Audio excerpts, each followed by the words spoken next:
Hi everyone, thank you so much Anamita for the lovely warm introduction, and thank you all for having us. Apologies that we have no Norwegian, or very little. Yeah, tusen takk is where we are at. So if we're speaking too quickly, making assumptions, please wave at us and stop. We're happy for you to interrupt and ask questions throughout. Definitely. Yeah, so I'm Kirsten, this is my colleague Liz, and as Anamita said, we're from the University of Aberdeen.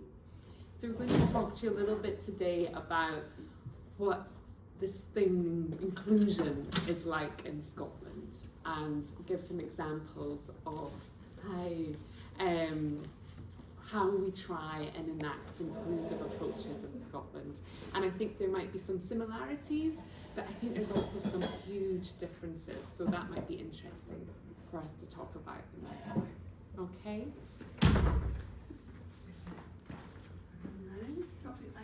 Oh, that would be great. So in Scotland, inclusion is very much the cornerstone of our education system. And I write inclusion in inverted commas because while it's the cornerstone and everyone says yes, inclusion is important, would everyone understand that it means the same thing? Probably not.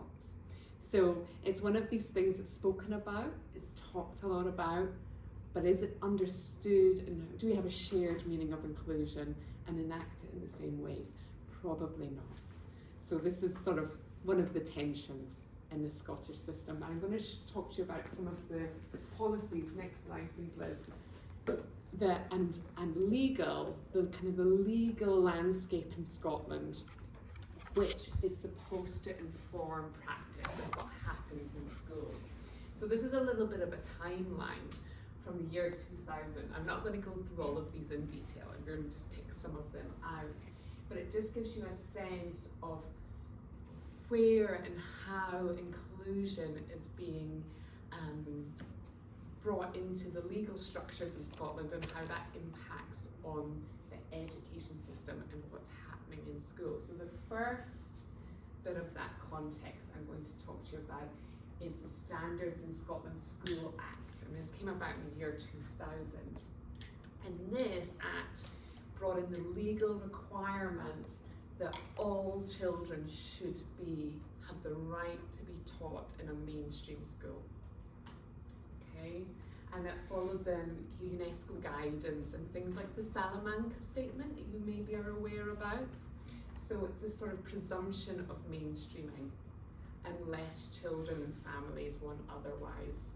And it's the local authorities' responsibility, if there is an alternative provision being sought, that the local authorities must support the families, the children and the families to do that. But yeah, from the year 2000, we've had the shift towards the presumption of mainstreaming, which I think is maybe slightly different from how things are in Norway. So that was a significant sort of bit of legislation. And then, Liz, this is another really important one. In 2004, we had a change in the language we use. We used to talk about children with special educational needs. This changed in 2004 towards what we consider to be a much broader, more inclusive term of additional support needs.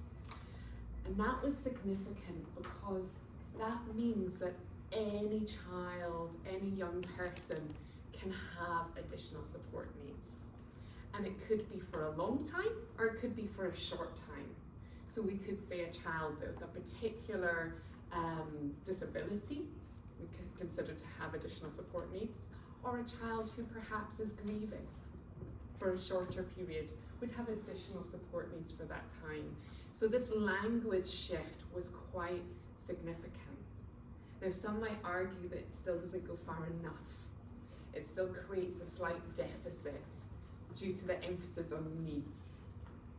And perhaps, maybe one day we might move to something like additional support rights, but let's see what happens there. So ASN, additional support needs, is the kind of language we hear in our schools and our educators will use. So that again was a really significant point in a kind of the legal and policy landscape. Thanks, Liz. And more recently still, and this is probably the most exciting one, most recently for us, is within our Scottish Parliament. So education is something that's devolved, so the Scottish Government can make decisions around education separately to Westminster in London, where sort of kind of more countrywide decisions are made. But we have a lot of autonomy when it comes to education, because Scotland's always had quite a distinct educational values and principles that are slightly different to England, Wales and Northern Ireland. And recently in Parliament they've been debating the UN Convention on the Rights of the Child and trying to get this mandated as a piece of legislation, so that it will be a legal requirement that all our schools are committed to ensuring the rights of the child are fully acknowledged and enacted in the classroom environments, which would have huge implications. Already it's very strongly coming in to all our policies, and we'll talk about that a little bit more, but to make it a legal requirement would be a really positive shift. So at the moment, it's being discussed, it's being debated, and it's one of the things, however, we need to wait until it is signed off by the people down in Westminster in London. So it's one of those grey areas. So fingers crossed that this comes into fruition, because we think this is very important, particularly in terms of inclusion, and particularly in terms of including children with additional support needs. So, given that kind of policy landscape, the kind of the legal bits of our education system, it might make sense that we see outstanding examples of mainstream education settings who are adapting, being flexible, truly including all learners in a way that benefits, enriches the learning environment. It might make sense, we have that nice sort of legal bits in place, then we might expect to see all that wonderful inclusive practice. And this has come from a report that was done just in 2020 by a lady called Angela Morgan. However, the other side of that is that she also found some things that weren't going so well. So she said that some teachers thought they should only be teaching children who could achieve in their exams, and they were upfront about that. And other teachers had become cynical because they'd once believed in inclusion, but they hadn't seen it being delivered, okay? And they'd lost heart. And some others saying that the whole concept of inclusion is not fully embraced. There's not a belief in the mainstreaming or the inclusion of all children, that this is something that should be done. So you can see on the surface it might look good, but when we scrape below the surface, then we see some tensions and we see things that aren't working. And we see teachers who clearly need support, not because they're not good at their job, but because it is challenging. Including all is challenging. Okay, thanks, Liz. So, we have to do something. We have to do something to support our teachers.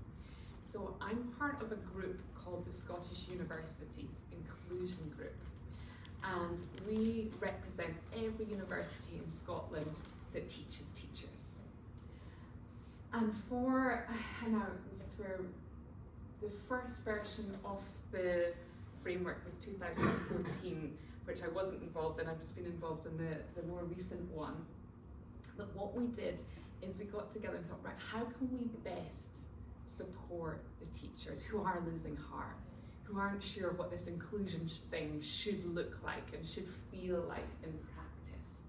So what we did is we developed what's called the National Framework for Inclusion. Now, this is really tightly interlinked with the teaching professional standards that we have in Scotland. I don't know if you've got something similar here. So in Scotland, we have the General Teaching Council for Scotland. And they're an independent body, they're not connected to the government.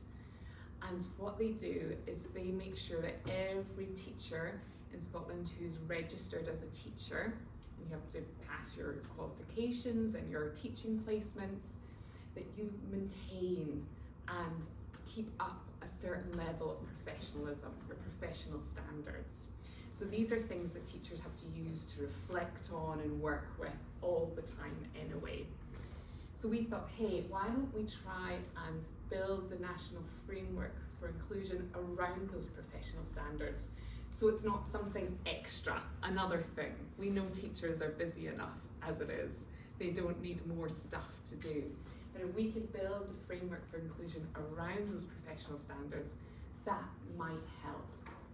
So essentially, I've got a hard copy of the framework here, and I've given one to Carolina, and you might want to look at it at some point. There's also an online version. But essentially what it does is offer support for teachers at all stages of their career, from our student teachers that we work with to teachers who are keen to go on to be head teachers and take up leadership positions.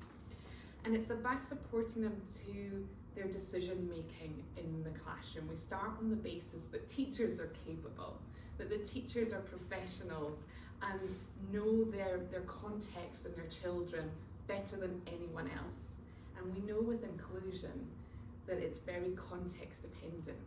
What someone does in one classroom to be inclusive might not work in another classroom. So we start on the basis that the teachers know best. Yeah. And it's very much built then, not on do this, do that, do this, do that, telling someone what to do, but it's built on a series of reflective questions that are based on principles and beliefs, particularly around social justice, i.e. that all learners matter and they matter equally. It's the UNESCO mantra, but I think it's a very helpful one, and it's easy and it comes to the tongue, and it's an important one to remember. It's also based on understanding of learning and teaching that all children are capable of learning, and that learning is not fixed. So we talk about the capacity to learn rather than thinking about a child's potential, which can be capped. And so a very much open-ended view of children's ability to learn, no matter where they're starting from. And that will of course look different for every child. We also think lots about how teachers need to work together and with other professionals. We talk a lot about this idea of active professionalism. You know, we can't do this alone. This is a big challenge. How do we meet all these learners' different needs and their rights to be in that classroom space and be part of a learning community? We need to work together. And also that the framework takes into account all the legislation and these policies that I gave you a brief overview of. And it's very much underpinned by inclusive pedagogy, which is rather than inclusion, which can be this kind of woolly, unknown, slippery term that people define differently. Inclusive pedagogy is a nice sort of well-defined framework that can really help us think about how we enact inclusion in practice. I don't know if you're familiar with the work of Lani Florian and Christine Black-Hawkins, but it's some really interesting literature there if you are and wanted to explore further. So that's a little bit of the background of the National Framework for Inclusion.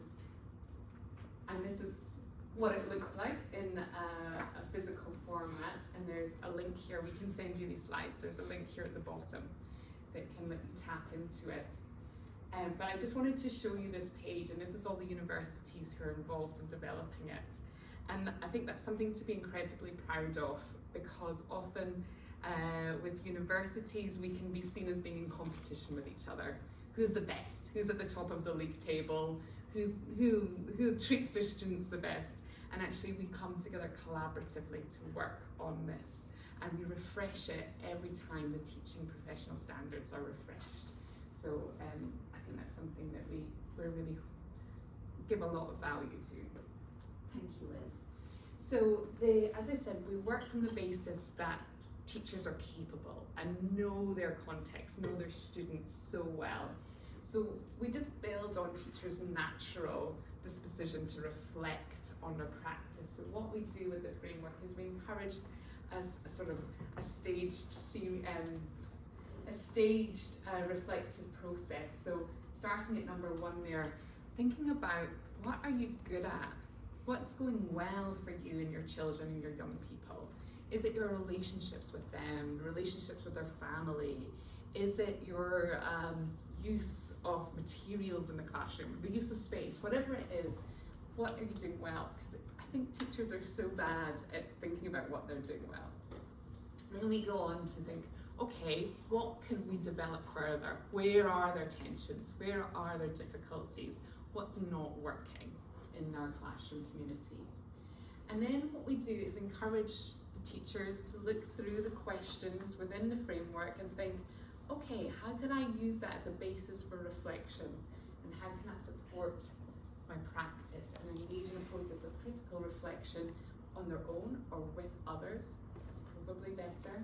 And then work towards resolving that, and so on. And as we know, inclusion is not something that's ever done, it's an ongoing process. So that cyclical process can happen again and again and again. Thank you, Liz. So this is just a little bit of an example of some of the questions within the framework. So the box at the top here is taken from our GTCS, the General Teaching Council for Scotland. This is the professional example of some of the professional standards expected for our student teachers. So they're saying, as a student teacher, you're required to demonstrate knowledge and understanding of pedagogical and learning theories and draw on these appropriately, and they'll go through them all.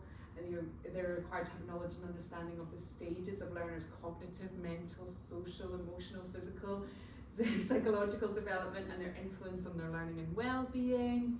They're meant to have knowledge and understanding of digital technologies to support learning. This is just a small extract.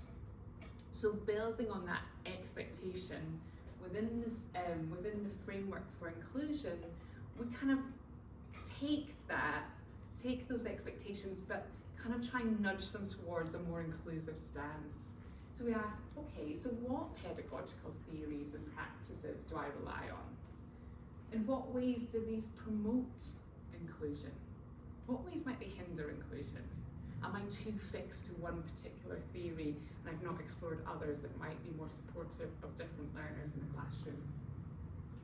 How do the pedagogical learning theories and assessment promote learners' capacity to learn? So going back to that key idea within inclusive pedagogy, that rather than looking at assessing them and thinking about what they don't know, what do they know and what can they do, and how does that support their capacity to learn more? How do interdisciplinary approaches to learning enhance participation of learners?